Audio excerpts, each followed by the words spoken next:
Mga kapuso, nasa kote sa Pampanga ang tatlong sangkot umano sa rentangay modus na ang gamit sa pambibiktima, magandang babae. Ang mga suspect na bistong namumuntirya rin ng mga e-wallet account. Narito ang aking eksklusibong pagtutok.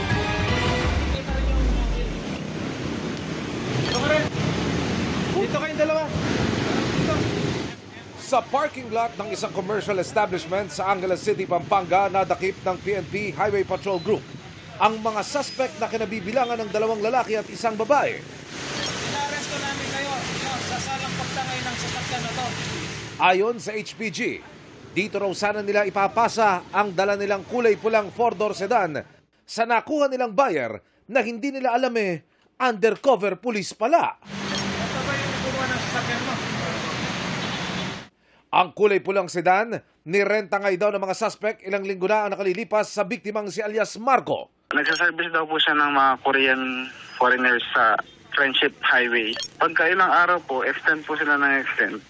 Doon na po kami na, bakit hindi nila binabalik yung sasakyan? Ang mga nasabing suspect ay nag-ooperate dito sa Central Luzon, particularly dito sa Angeles, Pampanga, Pangasinan at mga adjacent pang probinsya. Batay sa investigasyon, ang babaeng suspect na inalyasan ng HPG na si Celeste ang nakipag-deal sa biktima. Ginagamit daw ito talaga ng grupo sa negosasyon dahil bukod sa may itsura, magaling din daw itong mambola. Medyo may pang-akit ba, kumbaga. So, mabilis nilang makukumbinsi itong mga nagpaparenta ng sasakyan. At pagka nakuha na nila yung sasakyan, magbabayad sila ng advance payment nila. Doon na po nila itatakas itong sasakyan kung saan ibebenta na nila through social media. Mabilis daw itong naibebenta sa murang halaga gamit ang peking papeles. Pag nakita ng mga innocent buyer, akala nila genuine na yung hawak na papel at pati yung mga deed of sale, kayang-kaya na nilang manipulahin. Si alias Marco na halos kasisimula pa lamang sa ganitong negosyo, labis na stress ang inabot. Malaking perwisyo po nung pambabayad din po dun sa monthly na sasakyan. Piliin niyo pong mabuti at suriin yung taga-saan po sila. Tawag tayong pabigla-bigla na di kung sino man yung kaharap at kung sino man yung nakikipagtransaksyon.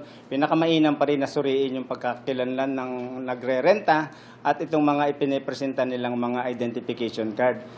At sa verification pa ng HPG, sinasabing sangkot din ng mga suspect sa cash-in, cash-out modus na sumisimot ngayon ang laman ng mga e-wallet account sa mga sari-sari store sa loob at labas ng Metro Manila.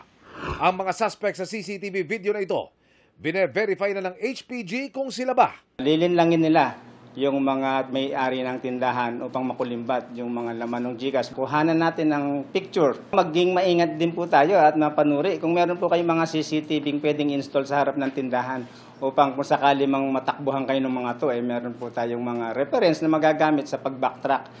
Emil Sumangil, nakatutok, 24 oras.